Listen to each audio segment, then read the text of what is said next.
خواتین و حضرات، پرائم ٹی وی پہ آپ سب کو خوش آمدید۔ آج ہمارے ساتھ موجود ہیں مایہ ناز، سابق کرکٹر، سوشل ورکر اور ایشیا کے پہلے کینسر ہاسپٹل کے بانی، پاکستان تحریک انصاف کے سربراہ جناب عمران خان صاحب۔ خان صاحب، پرائم ٹی وی پہ آپ کو خوش آمدید۔ پہلے تو بات کریں گے آپ کی بک لانچ کے حوالے سے کہ آپ کا اس دفعہ آپ ادھر آئے ہیں۔ Pakistan a personal history seen through the eyes of ordinary Pakistanis. Tell us a little about the book. کیا بک کا بات ہے؟ اصل میں تیمور، اس کتاب کو لکھنے کے دو مقصد تھے۔ ایک تو کیونکہ مجھے یہاں جانتے ہیں لوگ، یہ ضروری تھا کہ ہم اپنا پاکستان کا پرسپیکٹو ان لوگوں کو بتائیں۔ ٹھیک، کیا ہے وار آن ٹیرر، کیا ہے پاکستان کے اوپر، کیا گزر رہی ہے، کیا مسئلے مسائل ہیں، حل کیا ہیں، اور اسلام کیا ہے۔ یعنی اسلام 9/11 کے بعد، اس سے پہلے بھی ایرانین ریولوشن سے ایک اسلام کی پکچر پریزنٹ کی جا رہی تھی، لیکن کیا ہے اسلام؟ تو وہ میں اپنی نظر جو میری ایک روحانی ایک تاریخ تھی، جو میری میں کس طرح اس دین کی طرف آیا اور میرے لیے اسلام کیا ہے، تو یہ پرسنل ایک ہسٹری ہے۔ اسلام کیا ہے، پاکستان کیا ہے، وار آن ٹیرر کیا تھی، ٹیررزم کیا ہے، اور پھر جانا کدھر چاہیے، جس کے اوپر آخر میں نے اقبال کے اوپر ایک پورا چیپٹر لکھا ہے کہ جو میرا رول ماڈل ہے، یا میرا جو کہہ لیں کہ میرا روحانی لیڈر ہے اور میرا آئیڈیالوجیکل لیڈر ہے، وہ ہے علامہ اقبال۔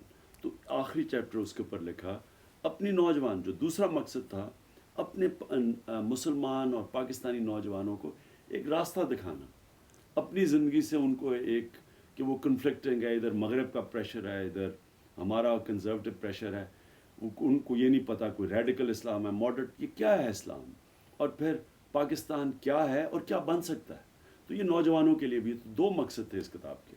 اچھا خان صاحب، کتاب کے حوالے سے ایک انٹرسٹنگ بات یہ بھی آئی ہے کہ اس میں آپ نے 65 کی وار کو بھی آپ ڈسکشن میں لائے ہیں، 71 کے حوالے سے بھی بات ہوئی ہے، ایرانین ریولوشن کے حوالے سے بھی بات ہوئی ہے، سوویت وار 9/11 کے حوالے سے بھی بات ہوئی ہے۔ تو یہ اس کے حوالے سے اگر آپ کا پرسپیکٹیو تھا، اگر آپ اس کا تھوڑا سا ہمارے سے شیئر کر سکیں۔ اصل میں یہ دیکھیں نا، میں پاکستان کی پہلی جنریشن تھا۔ ہمارے جو ماں باپ تھے وہ ایک غلام ہندوستان میں پیدا ہوئے تھے، ہم آزاد پاکستان میں پیدا ہوئے تھے، اور ہم نے دیکھا پاکستان کی کتنی امیدیں تھیں، اور 60s میں کتنی تیزی سے اوپر جا رہا تھا۔ یعنی لوگ اپنے فخر کرتے تھے پاکستان ہونے میں، اور ہماری یونیورسٹیز انٹرنیشنل سٹینڈرڈ کی تھیں۔ آپ حیران ہوں گے، ساؤتھ کوریا نے پاکستان کا فرسٹ 5 ایئر پلان فالو کر کے تو اٹھے وہ۔ میرے ساتھ ملیشیا کے شہزادے پڑھا کرتے تھے آ کے HSN کالج میں۔ تو یعنی پاکستان ایک عظیم ملک سمجھا جاتا تھا، اور تیزی سے آگے جا رہا ہے۔ تو یہاں ہم کیسے پہنچ گئے، یہ اس ساری تاریخ ہے وہ میری نظر سے 65 تھا، پھر 71 میں جو ایک دم ایک مایوسی ہوئی، اور لگا ایسے پہلی دفعہ پاکستانیوں کو جھٹکا پڑا کہ یہ کیا ہو رہا ہے، کہ ایک اوپر جا رہا تھا، ہم ایک دم لگا کہ اب شاید ہم رہیں بھی یا نہیں۔ تو یہ اپنی نظر سے پھر اس کے باقی پھر ایرانین ریولوشن کا ہمارے پہ کیا افیکٹ ہوا، پھر افغان جہاد ہوئی، پھر اس کے بعد 9/11۔ اچھا، اب بات کرتے ہیں پاکستان تحریک انصاف کی۔ پی ٹی آئی اگلے الیکشن کے لیے بڑے زور و شور سے تیاری میں بھی مصروف ہے۔ تھوڑا سا میں یہ چاہ رہا تھا کہ بلکہ ناظرین، ہماری آڈینس کی بھی خواہش تھی کہ پی ٹی آئی کے انٹرنل پارٹی سٹرکچر کے بارے میں ہمیں تھوڑی سی آپ گائیڈنس دیں، کہ جس طرح پیپلز پارٹی کے بارے میں کہا جاتا ہے کہ ایک 3 ٹیئر پارٹی ہے، لوور لیول ورکر ہے، مڈ لیول مینجمنٹ ہے، پھر ایک سینئر ہیرارکی آتی ہے۔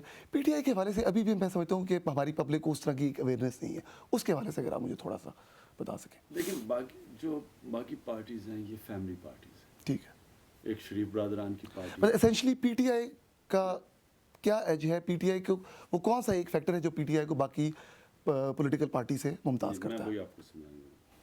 شریف برادران کی ایک پارٹی، ٹھیک ہے، نواز شریف، شہباز شریف، حمزہ شریف، پھر ان کے وہ جو داماد ہیں وہ پیپلز پارٹی آپ نے سامنے دیکھ لی کہ پہلے خیر ذوالفقار علی بھٹو، پھر بے نظیر، پھر جب بے نظیر بیچاری اس کو اسیسینیٹ کیا جاتا ہے تو خامد ایک پرچہ دکھاتا ہے کہ جی میں نے تو پارٹی میرے نام کر گئی ہیں، اور 18 سال کے بیٹے کے نام کر گئی ہیں، اسے کو چیئر پرسن بنا دیا۔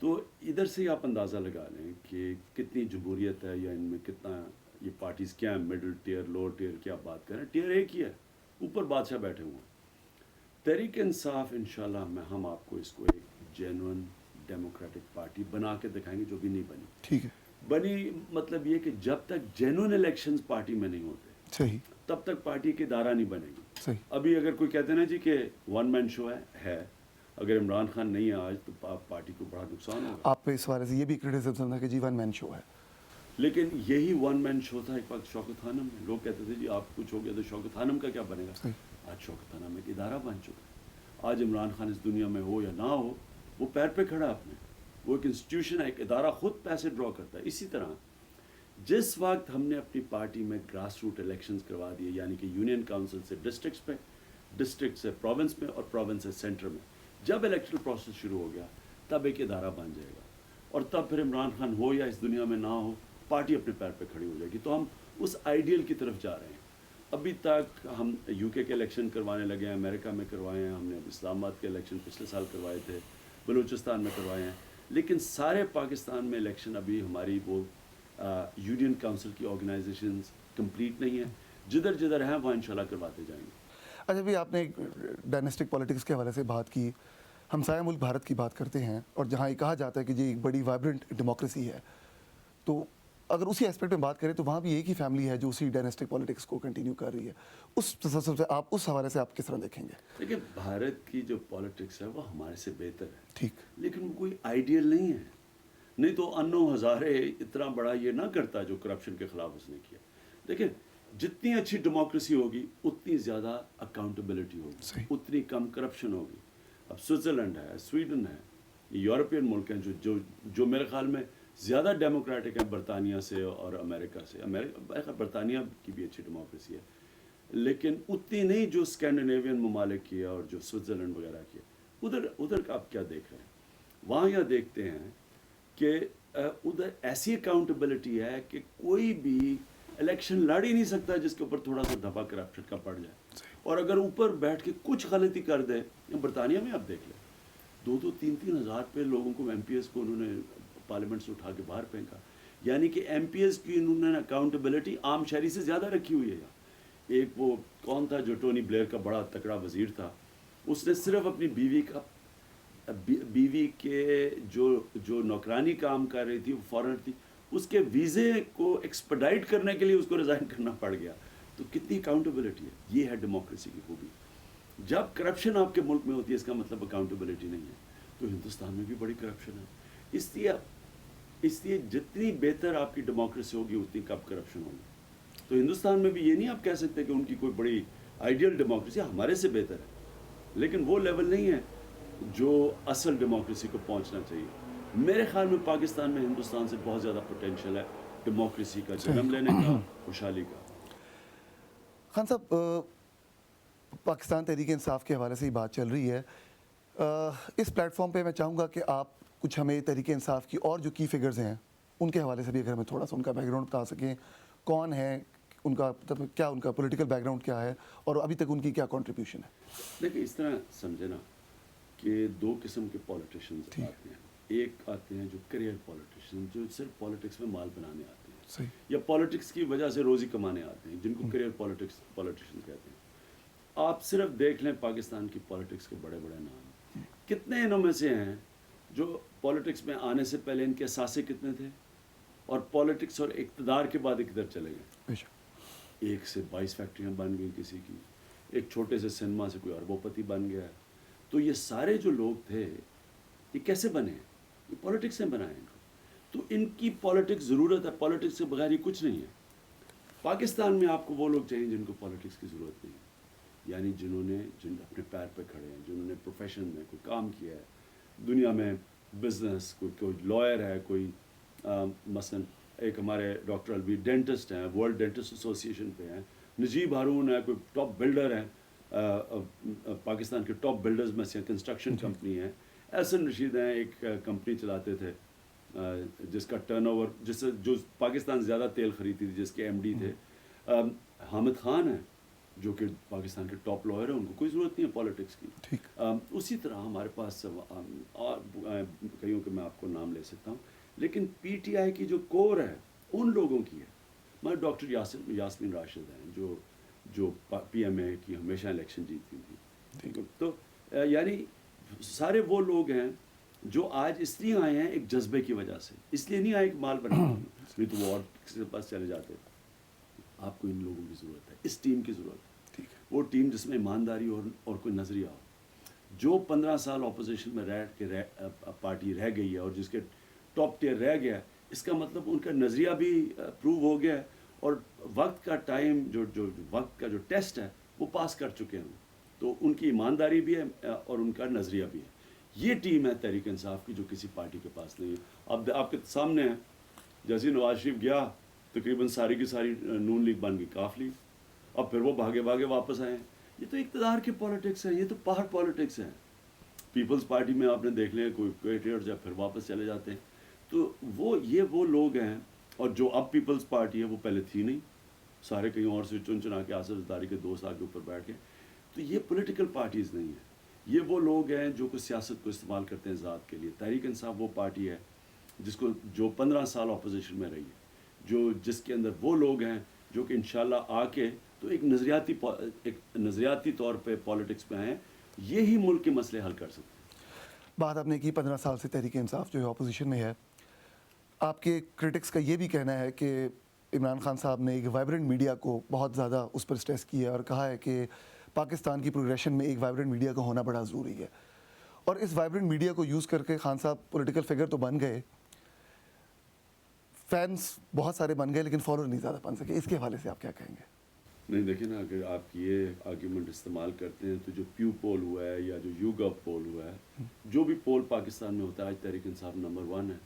تو نمبر 1 پارٹی کبھی فینس کے اوپر تو نہیں بن سکتی. ساری دنیا میں پیو پولز تو ایک یہ کہتے ہیں کہ جی لیڈر کون بننا چاہیے. وہ اور جب ہم پہلی الیکشن لڑے تھے، ہو سکتا ہے فینس زیادہ تھے، لوگ بڑے بڑے کراؤڈز آئے، لیکن انہوں نے ووٹ نہیں ڈالی. لیکن آج تو آپ سارے پولز کے مطابق وہ چاہتے ہیں کہ سب سے پاپولر لیڈر کون ہے. اگر وہ فینز ہوتے تو وہ نہ کہتے، وہ کہتے ہیں ہاں جی کرکٹر اچھا تھا لیکن لیڈر ہمارا کوئی اور ہے. آج اگر پاکستان کے اندر سب سے پاپولر پارٹی تحریک انصاف ہے، اور نوجوانوں میں خاص طور پر، اس کا مطلب کہ یہ فینز نہیں ہیں، یہ وہ لوگ ہیں جو کہ نظریاتی طور پہ ہمارے ساتھ ہیں. چلے اب ہم نے بات کی ہے، آپ نے یوتھ امپاورمنٹ پہ، اس پہ آپ کا بڑا ایک فوکس رہا ہے. ایجوکیشن ریفارمز کے حوالے سے آپ بہت زیادہ سٹریس کرتے ہیں اپنی گفتگو میں، اپنے آپ کے جو ٹاک شوز بھی ہیں، بیانات ہیں، جس پہ آپ نے ہمیشہ کہا ہے کہ جی ایجوکیشن کا ایک بہت بڑا ہمارا مسئلہ ہے. میری خواہش ہے کہ آپ تھوڑا سا تحریک انصاف کے ایجوکیشنل ریفارمز کے بارے میں آن اے میکرو لیول اگر آپ ہمیں بتائیں کہ کیا وہ ریفارمز ہوں گے. نمبر 1، ایک سلیبس سارے پاکستان، صحیح. اردو میڈیم، انگلش میڈیم، دینی مدرسے، یہ کئی دنیا کے اندر 3 ٹیئرڈ سسٹم نہیں ہوتا. ایک سلیبس سب کے لیے، ابھی امیر کے لیے، غریب کے لیے دوسرا، یہ بالکل غلط ہے. گورنمنٹ سکولز کے اندر اعلیٰ تعلیم دی جائے، ایجوکیشن ایمرجنسی ڈکلیئر کی جائے، پاکستان کا ایجوکیشن بجٹ 3 گنا بڑھایا جائے، ایجوکیشن کی مینجمنٹ تبدیل کی جائے. یعنی کہ یہ جو بھٹو نے بہت بڑا غلط کیا تھا، جو ایجوکیشن کی نیشنلائزیشن تھی، اس نے ٹیچرز کو پبلک سرونٹ بنا دیا. اب ٹیچرز ٹرانسفر کر کے کہیں اور چلے جاتے ہیں، سفارش لڑا لیتے ہیں. پولیٹیشینز اپنے لوگوں کو کوٹا ہوتا ہے ٹیچرز رکھوانے کا. سارا ایجوکیشن سسٹم تباہ کر دیا. اس کو واپس ٹیچرز ہوں گے امپلائیز اسکول کے، گورنمنٹ اسکولز کو بہتر کریں گے، لیکن اسکول ہائر اور فائر کرے گا. اور جو سارا پرائمری اسکول سسٹم ہے سب ہم لوکل گورنمنٹ کے نیچے لے کے آئیں گے. دیکھیں نا آج ایبسنٹی اسکولز کتنے پڑے ہیں آپ کے، تقریباً آدھے اسکولز میں تو ٹیچرز ہی نہیں ہیں.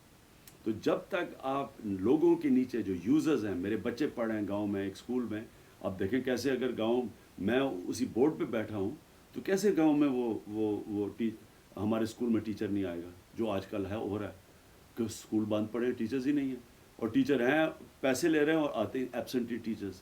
تو اس کو ختم کرنے کے لیے لوکل گورنمنٹ سسٹم، اور لوکل گورنمنٹ سسٹم کے نیچے بیسک